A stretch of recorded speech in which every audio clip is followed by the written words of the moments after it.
Hello, my name is DoneyJ Jr., and a year ago, I recorded this chapter. Well, I guess probably not a year ago, it was probably a few months ago. I can't really remember the last time these guys updated anything.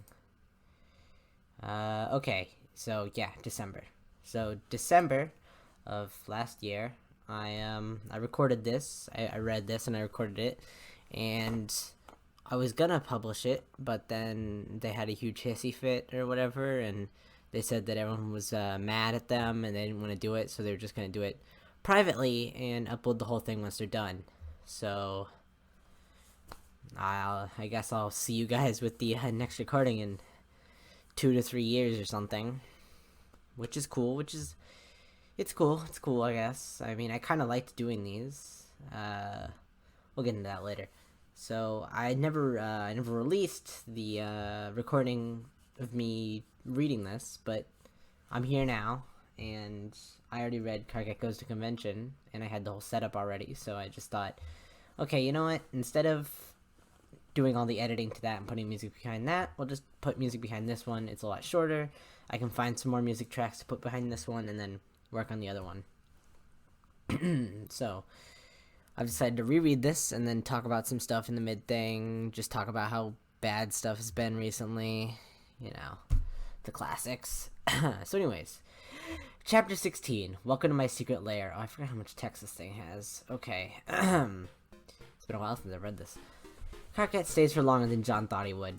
They talk a bit, but mostly they're quiet. Eventually, Karkat gets called away on yet more important war business, leaving John with one final touch on the shoulder. John leans into it in response, though he's a bit ashamed of chasing down a sliver of physical affection so soon after obliterating Karkat's evening like he had. When Karkat is finally gone, John still doesn't move. It isn't as though he has nowhere else to go, since there are quite a few places he might attempt to make himself useful, for better or for worse.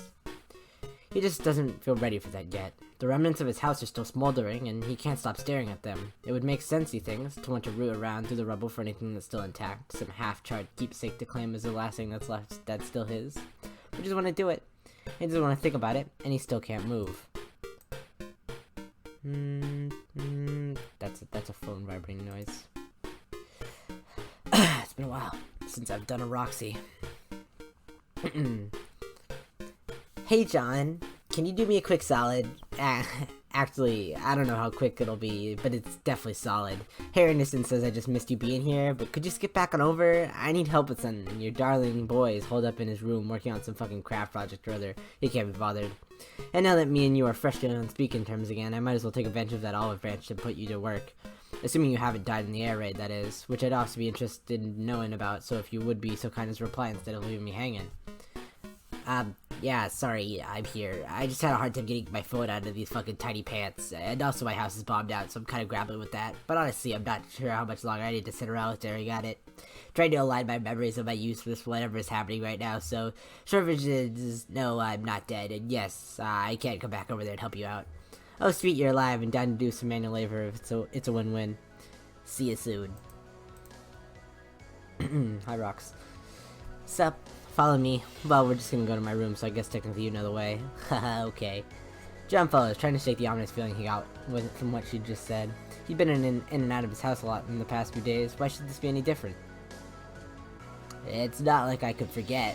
Yeah, I guess you only really saw the living room when you were here the other day, but I have changed some stuff up. Done a little redecorating here and there. May have also do a smidge more if my old BFF decides I'm next on the list for bombing out. But so far, so good. Just a couple exploded cars in the yard for some... Thanks, Java update checker. Cars in the yard for some Just a couple of exploded cars in the yard for some shenanigans our dear son and his friends were in, but you know, it is what it is. Can I get you anything? Just made some coffee. No, I'm good.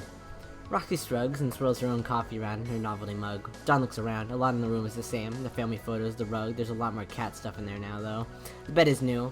John feels like he's about to take a test he hadn't studied for. He makes himself focus on what she's saying. Suit yourself. I'm more the opinion that it hits the fucking spot after a night of watching your friends and ex-friends duke it out in some global warfare, but to each his own. Yeah, maybe in a bit.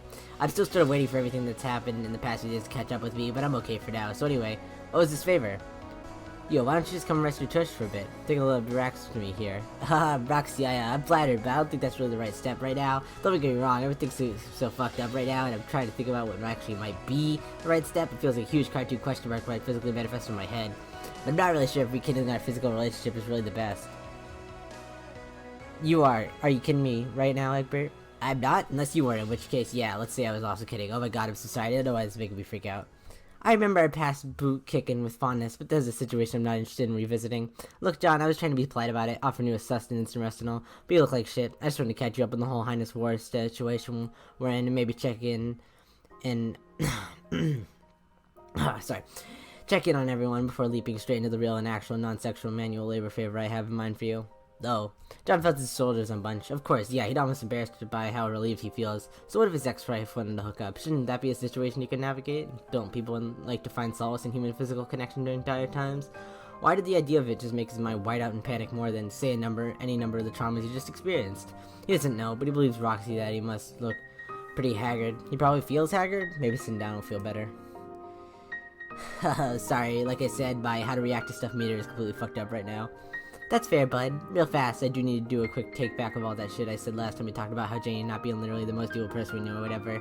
I guess I was just hopped up on an argument or something since that was right before we hit our conversational vibe because of course you're right and I should have listened. I'm just glad you're okay. Like, alive. Yeah, Dre's still not okay, but you know. Yeah. You said your home is gone? Yep. Completely.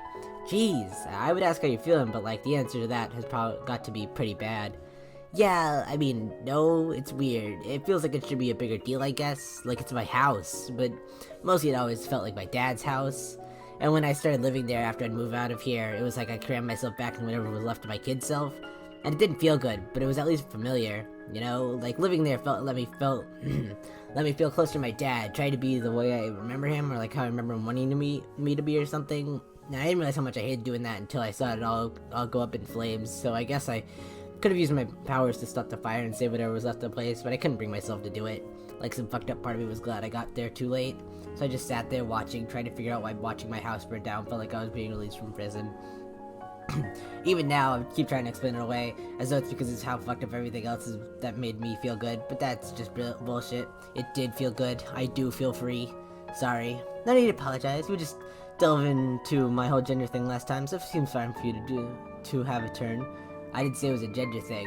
Well, no, I meant like I did some sharing, like a friend of the topic brought up when we chatted last, but now that you mention it, meaningful pause, Hello, well, we can move on to the favorite part if you'd rather stick a little pin in that topic and come back to it when you have had sleep. Like I said the other day, it's not like this shit's figure outable in one sitting anyway. Yeah. So, moving on. Don't be mad, but there's a part of the house you didn't know about the whole time you lived here. What? Yeah, I got a secret lair for my sciences, and I get to it via a transportalizer underneath our bed, which is too heavy to move by my lonesome, so I just needed to borrow some of your aforementioned powers of wind, so if you don't mind, whoosh away. Okay, well, a secret science lair, sure, I could deal with that. Why not? Doesn't work out great when I have the windy thing indoors, although. Alright then, no wind bending, just use your man grit. Roxy flexes, the corner of her mouth pulled into a familiar grin. John feels his guts so recently calm, twist into knots again. Her eyebrows shoot up and the smile loosens. He must have shown something in his face. Okay, or just like a push when I push. We both got sick muscles. No other adjectives necessary. Yeah, okay. On 3? Push. Holy shit. Sorry to lop yet another huge scoop on your little brain's ice cream revelation Sunday. So wait, if this thing's always been under the bed, how do you get down there before without me? Well, that's neither here nor there, John. I mean, it is kinda. Here. Fine, okay, checkmate. I don't actually need your nerd grit for this escapade. Like, I'm sorry when I said it. I must just wanted to see you and show you what's down here, and also you've been sent for. Okay, but like, John, I am inviting you to my inner sanctum. I'm literally bringing out the word sanctum in case you weren't already clued to how cool this is. Do you want to go into my secret lair or what? Yeah, yes, I guess? Alright, good. As they told me in the hospital before little H was born, just push. See ya. Downstairs. Disappear. It's him. Hey, Callie, I got, oh, damn, sorry, John, sorry, I should have also told you Callie was here. We've been hanging out again. One more freak for your being. That's okay, my being's pretty well adjusted to freakage at this point, so keep him coming if you'd like. Okay, cool, I will. Do I get to know what the big thing on the sheet is? No. Okay, are you sure? I mean, it's like a pretty prominent feature of the room, space, wherever we are. Until a mysterious and completely inconspicuous feature, it will have to remain for now. We are kind of in a hurry here, FYI, and by that I mean we are precisely the amount of fury that means I'm excused from having to that specific queue right now. Question. Man. Reading Roxy. They just don't write her correctly. Like I remember being able to read her. Them. No, still her right now. I remember reading her dialogue a lot easier before. I don't know, man. They've done something about it that just, it's mixed up my thought patterns with her. Right, sorry, I will pay no attention to the object behind the curtain. You catch on fast, Egbert. Anyway, there's more cool info coming, so just follow me. I don't like that face. Looks like the Happy Mask salesman. So, this is all downstairs? Well, it seems like you had a lot of work done. Well, no, not exactly. We're in the old meteor. Under the house? Okay, so in hindsight, it may have been a bit misleading to say, like, downstairs. In reference to the place which all hills of berries underground, it may not actually be literally under the house. But there is no time to explain all that right now, John. So instead, I'm going to refer to you, my adorable little green friend here. Hehe. Hi, John. Long time no see. Man, long time since I've had these voices. Oh, hey, Callie. It sure has been a while, huh? Now that I think about it, the last time the three of us hung out like this was when I aggressively third-wheeling a prenuptial courtship. If you don't mind, John, I'd rather not rehash that period of our lives. It was a lot more than a little painful for me. Oh god, jeez. I'm sorry, I didn't mean to. John, I'm only pulling your leg. Don't worry, if anything, I was personally a little thrilled with how things took out in your respect. Man, if you will, a young cherub raised in solitude whose only solace was convoluted and tumultuous romantic schematica she projected into her only friends from another universe. I'm sorry. This voice is too high. I never did the Calliope voice. Ever. And then further imagine that this young cherub, through various even more convoluted contrivances, ended up in the company of these self-safe friends. Self-safe friends is an equal participant in their sphere of social discourse. It's a joy like which you possibly cannot fathom. So to put it simply, getting to experience such emotional drama myself is a possibly enriching experience. Possibly a first for my species. It's actually quite interesting if you... Nudge. Alright, yes, I'm getting a little carried away, haha. I'm sorry, this is not how I planned to begin this vital conversation, but to summarize, what I was trying to say is, don't beat yourself up about it, John. Besides, human divorces are even more fascinating than I ever imagined, and being able to witness yours in motion was an honor, so consider us about even at this point. Man, Calliope, you still suck. I mean, I get it, an alien, but, ugh. Haha, okay, well, that's good to know. So, I hear there's this big secret thing you want to tell me about? Oh yes, right, of course. Let me just say first of all how thrilled I am that you're on board. I wasn't sure if your natural inclinations would have precluded your coming to such a place like this, and yet here you are. This whole endeavor will be so much easier with your help. Oh, well, shucks, I'm not really sure what that means, but I'm just glad to be of use somewhere, haha. Which, speaking of somewhere... Alright, right, you're probably a little curious as to where the dickens we are. How much do you know about the black holes? Like the big space things? They aren't always big, actually, and in fact, the relative smallness is practically the defining quality. Oh. But okay, I think we're on the same page. So like I told you, we're in the middle of a black hole right now. Like here? We just transplanetalized into a black hole? No, I mean, what if our whole world is inside a black hole? Okay. Let's see, or at least a version of it has, from the moment we crossed the victory threshold, been inside a black hole. Okay. And not just any black hole, but the very black hole in which our green sun ultimately met its demise, allowing our victory in the first instance. Huh? I mean, huh? Huh? Ruffling my fucking AO. Oh, sorry. Ruffling my fucking O. Oh. God, I don't know what they did to her dialogue, man. It's just... It's like the same, but it's a little different in the way that I can't understand it as completely when reading it out loud that I could before. But paradoxically, the critical moment which determined its capture within the black hole happened after that point. I refer, of course, to the not return the medium and find my brother. Wait, you mean the mean caddy thing? Oh my god, you mean I actually did make a mistake that day? Well, that's not exactly what that... I fucking knew it! I'm so sorry that I put Earth inside a black hole, everyone. John, listen, you have to get out of this mindset, I'm begging you. Your choice literally didn't matter. The whole thing was symbolic in the first place. Literally symbolic in the case of the picnic I did, come on. It was just some steak and plate and the candy suckers. Oh. I mean, I wouldn't go as far to say that meal shared is important given the great significance of two options are presented. But yes, your choice of snack was infinitely less important than the choice which it presaged. And even that, calling it a choice would be strongly misleading. Think of it like a coin flip. The series of events that led to us being trapped beyond the event horizon of the supermassive black hole could be considered tails, while the events that would have occurred otherwise would be considered heads. Since both were possible, the paradox space is the way it is. They actually both happened, we just happened, to get tails instead of heads. You mean we ended up with a bad possibility? Not at all. Since both possibilities depend on one another's existence, it wouldn't really make sense to call them right or wrong. They just both are. Yeah, but there is a bad probability. You know the probability when everyone hated each other even more than they usually hated each other? Just kidding, that's both probabilities. They're both equally bad. Actually, they're both really bad probabilities. It's just one is good for fans, and one of them's not. One actually continued Homestuck, and the other one was a bunch of touchy-feely bullshit. The one we're in right now. Okay. This may be a lot to process. It's easy to forget this wasn't obvious to everyone from the beginning. Anyway, the reason I went on this tangent in the first place was to explain that the space we're standing in right now has a special significance, and that is the location which corresponds to the black hole singularity. Oh, wow. So this is sorry this is a dumb question to ask suddenly, but what does it being inside a black hole actually mean for us? Is it bad? Like, in a movie, shoot, Roxy, what was the Matthew McConaughey movie, Earth, that we watched? You mean Interstellar? Right, the one with the organ. Man, I cried at that movie so much. Oh, you can say that again.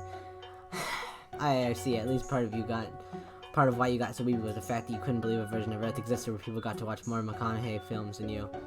Listen, I simply don't think you all appreciated the gift you were given. I don't believe I'm feeling this particular film. Don't worry, Cal. You didn't miss much.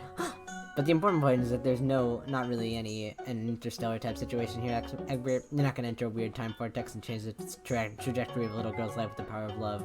Aww. To go back to your original question, John, this is strictly speaking bad for us to be inside a black hole, much as though it contradicts most of what everyone knew about them.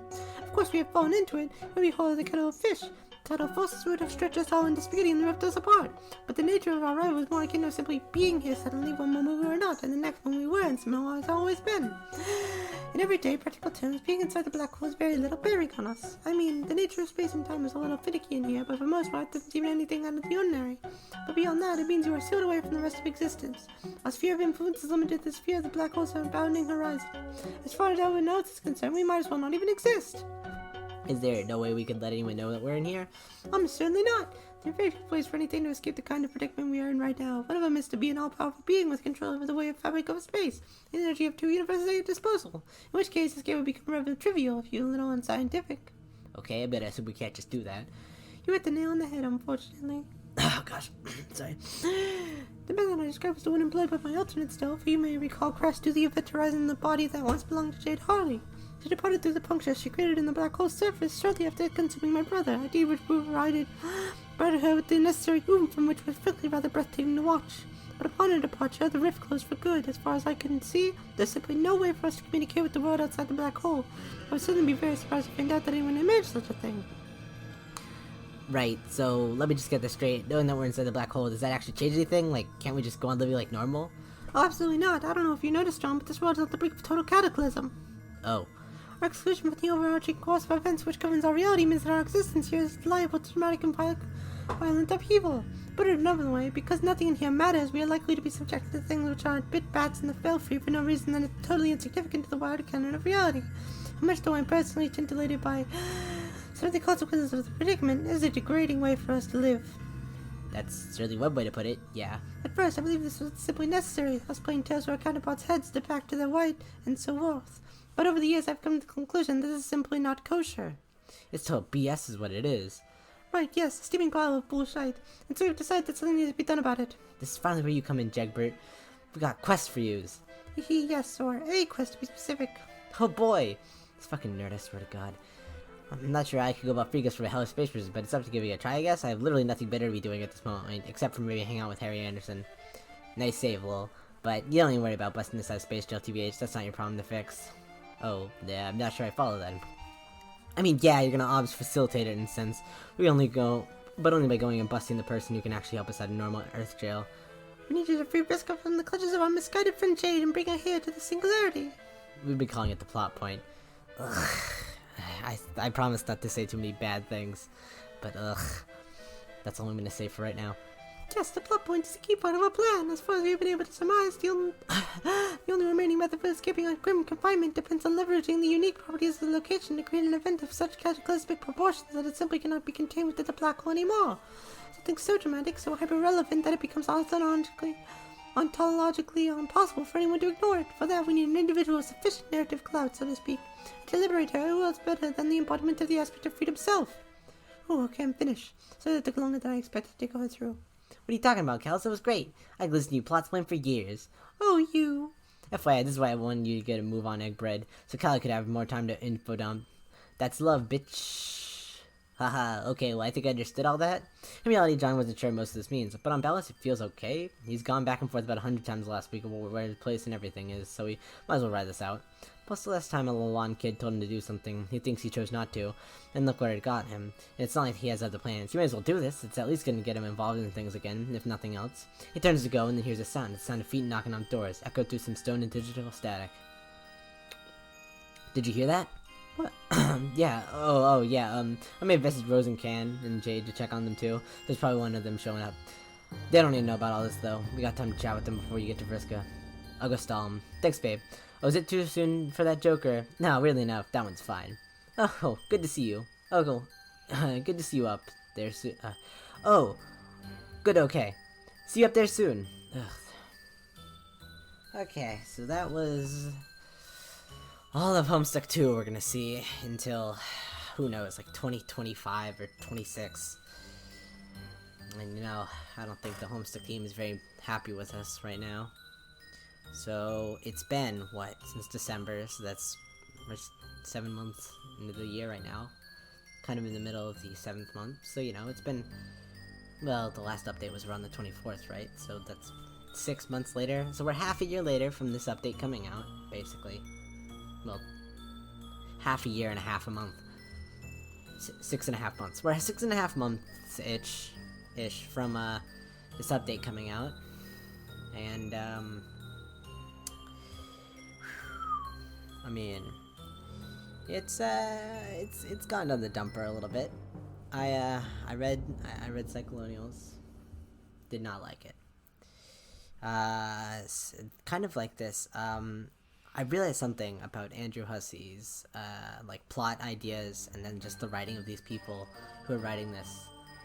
It's kind of like Ready Player 2. I read Ready Player 2 in the time between this update coming out and now, specifically today.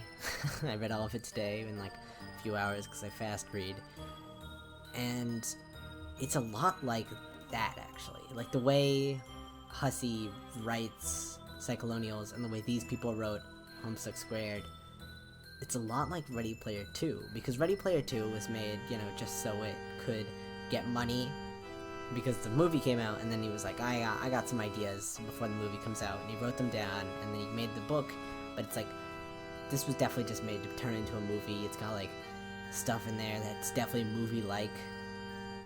Like, oh yeah, Vin Diesel's name dropped at some point. Anyways, I read that book, and I watched like a book review of it before I read it a little bit, just so I could like convince myself to read it. And they were like, it takes forever to get to the plot. And I was like, oh, kind of like Homestuck Squared. And then I read the book for it myself, and half the book, there's no plot. And then, much like Cyclonials, once you got to the plot, it was a lot of what I can only convey as dicking around. There's this whole, what is it, John Cusack? That's the person who made those movies, right? It was a John, or a it was a, I've been John Cusack. Yeah, it was a John, there's a whole world where they go into a John Cusack world, and it goes on and on and on and on and on about the same, like, 7 movies. On and on and on, never stopping. And I was like, move on. You have half these crystals to gain. These shards. You have to collect 7 shards. I don't know. Do people even read Ready Player 2? Anyways, yeah. So they have to get these shards. And they're just messing around for forever. And it's like, you know what has to come next. And there's characters that you want to see more of. this one actually goes more for Homestuck Squared. I didn't really care for any of the characters in Cyclonials. But, there's characters you want to see, but they're nowhere in sight. And then it ends, much like Cyclonials, with like this... I think the ending to Ready Player 2 was better than Cyclonials because it was bittersweet. They were on a world on the brink of ruin, but then they just tried to fix it at the end. Cyclonials was dog shit ending. They didn't even do anything.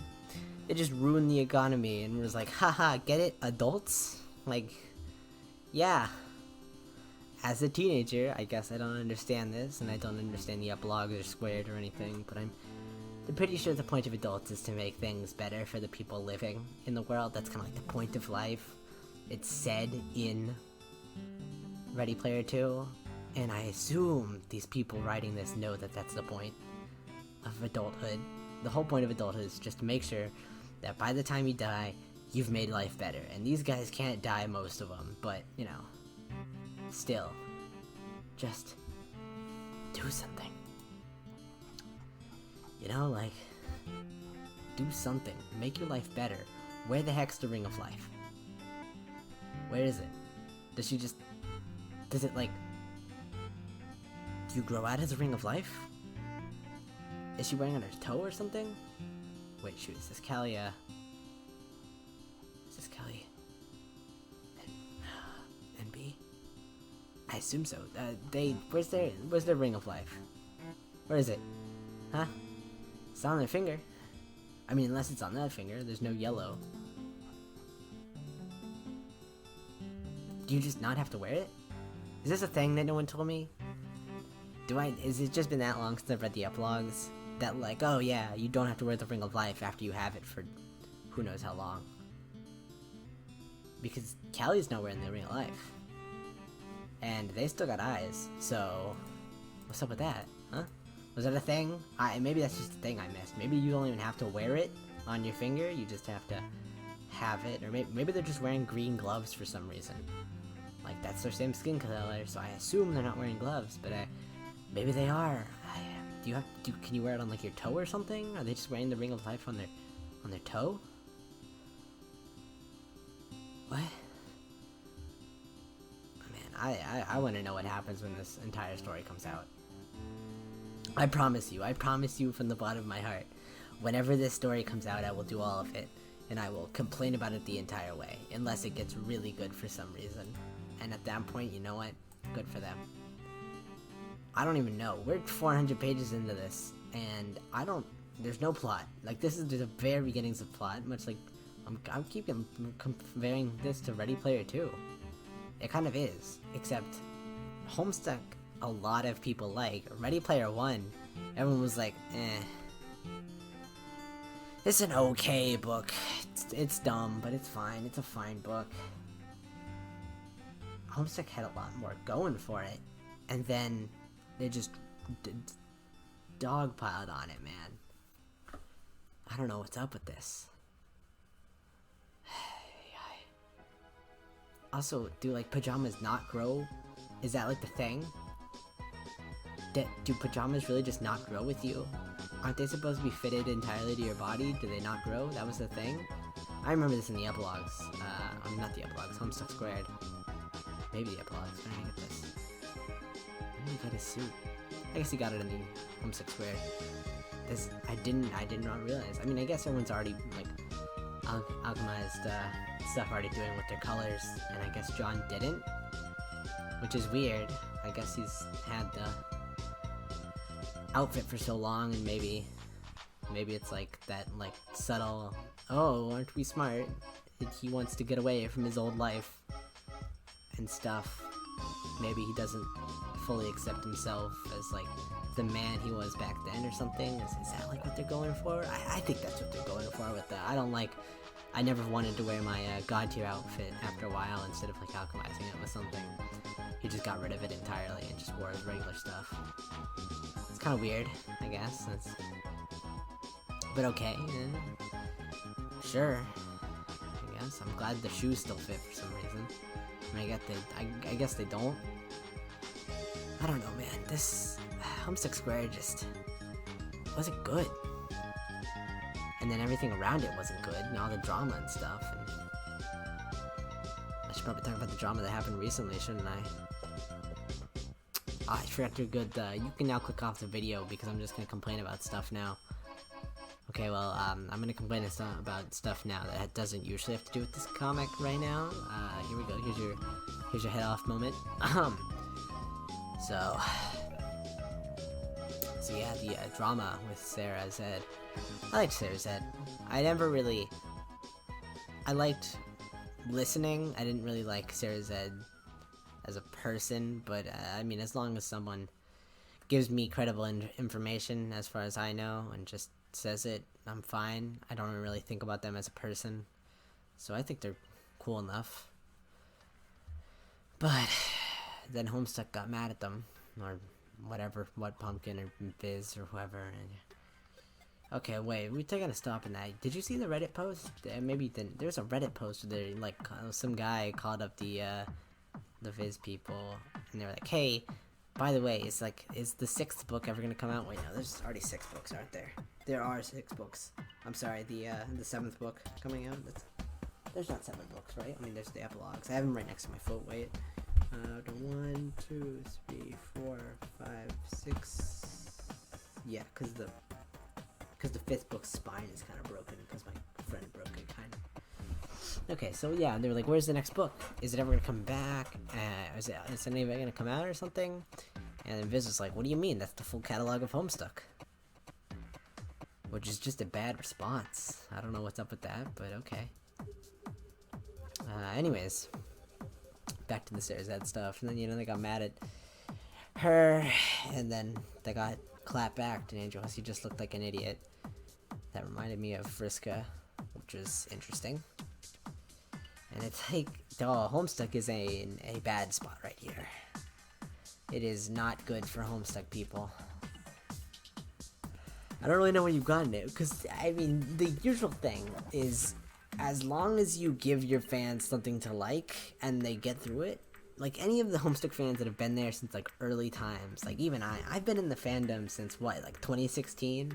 Or no, beginning of 2017 to now. Like, I've been in the fandom for, like, 4 years at this point. A little over 4 years. And I've been through all this stuff. And I'm still reading the comics and stuff. But, like, all these people who have been here since, 2010 or 2012 or something. And they've still sat here for those 9 years or whatever. And look at what's happened to Homestuck. They're dedicated. They're such dedicated people, and it's really hard to anger a bunch of dedicated people. People who, like, put their entire childhoods and teen years into your hands and still got out of it and, like, still enjoyed your content enough to, like, keep up with it. So the fact that they managed to literally anger everyone is insane. It's like, I get it, you got a lot of people. If you have a lot of fans, sure, but that isn't even a lot of fans compared to what they had before.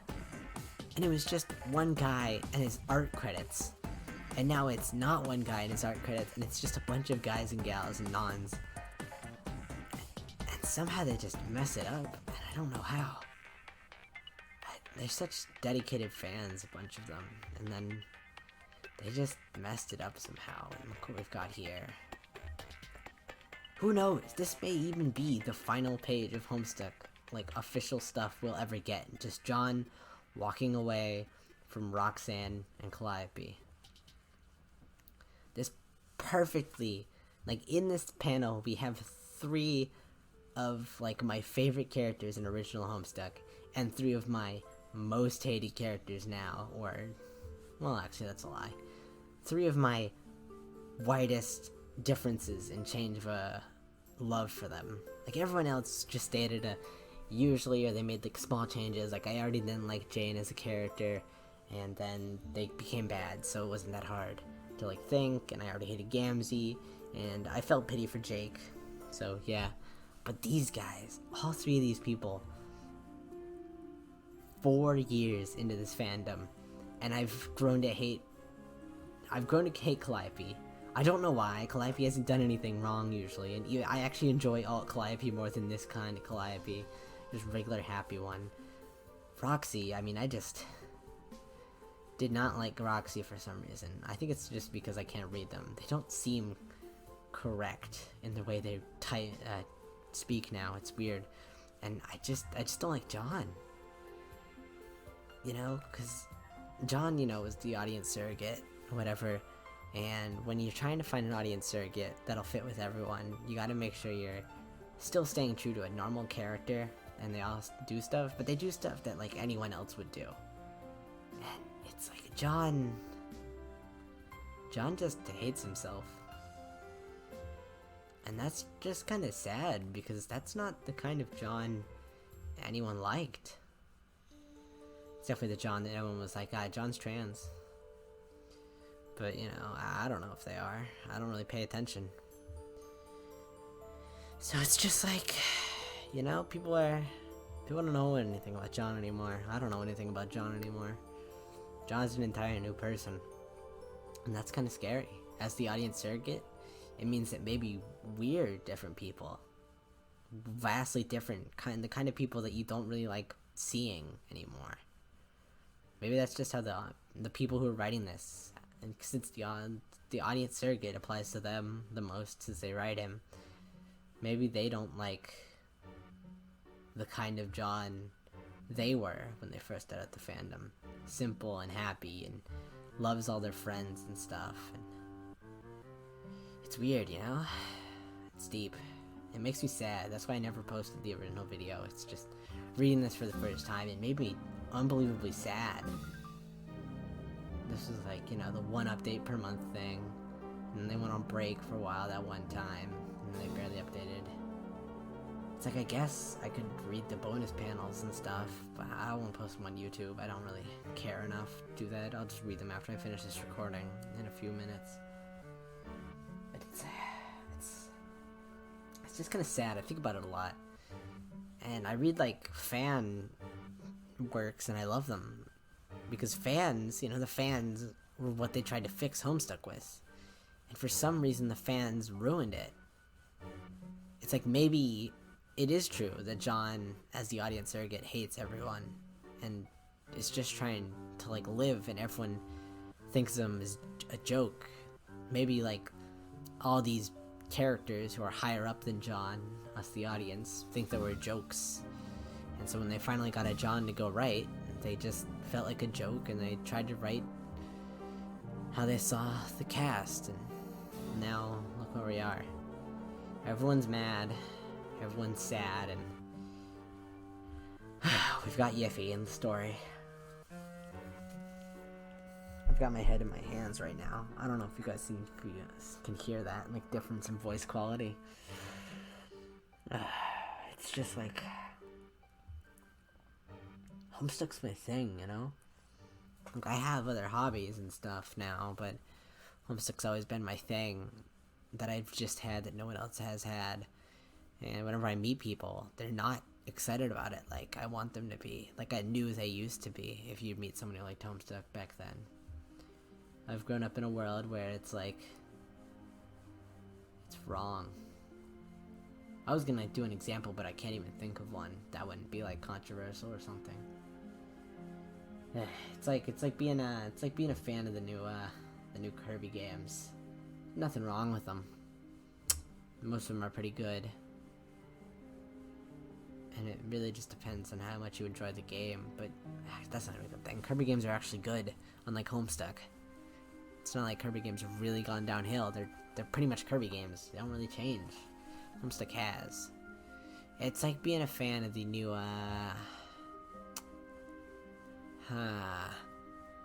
It's like being a Nintendo fan. You know, everyone liked it for a long time, and everyone just thought it was really cool. There were people who hated it, but that was just because they liked different things, and they were, you know, trying to just defend their fan base. But it's like, you know, now we're Nintendo fans. We try to slurp up the content, but unlike Nintendo fans, it's not like we have anything to look back for, you know, and they've taken everything from us too fast. Nintendo, you know, they can just show off Sephiroth and everyone forgets about the free Melee controversy, but Homestuck, you know, that stays with us. It's very dated. Nintendo tried to be safe in its first parts, so it doesn't really have too many bad decisions in the early parts that would come back to them later, but Homestuck has tons. I've been reading the first few chapters of Homestuck with my friend, like a reread, because they never read them and they just read the second half, like Act 6, once Jane gets into her land and from then on. So I wanted to read the first part, you know, go through Act 5, because they missed out the best part of Homestuck. And it's like, there's so many R-slurs in there. I don't remember there being this many R-slurs in there. They're just everywhere.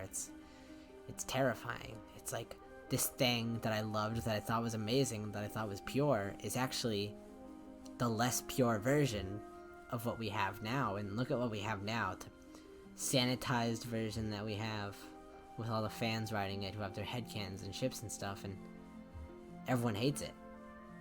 It's like, maybe people wanted bad things. They wanted these people to have badness in them that wasn't just so utterly intimidatingly bad. It's just, you know, it's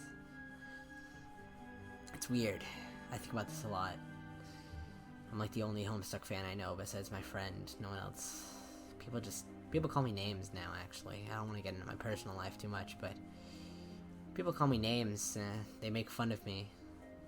Just like old Homestuck fans, but it's not like I can go back and log into a forum and see a bunch of people who are like, oh no, you're great, Homestuck's great. It's like, I log on a forum and it's people like, Homestuck art is great, I hate the community, I hate the people writing the thing, and I hate what the people writing the things do to the community. It's like, nowhere's safe. I can't even go back to a safe space and sit at my convention rubbing gray paint everywhere. It's just kind of sad. It's being born into the wrong generation for this kind of love for something. But, you know, I stay here, I read, and I do it in love, because maybe one day it'll just get a little better. That's all we have to hope for. Or maybe it'll just die off. I'd really hope they finish this story, though. I'm just tired. Man, I'm just tired, like, physically and mentally, of this entire Homestuck stuff. I guess that'll be it for today. I'll see you whenever I end up recording something new, which might be me recording something new tomorrow. I'll try to add music to this video right now, and we'll go off of there. Bye-bye. I love you, and let's hope for the best for Homestuck Squared.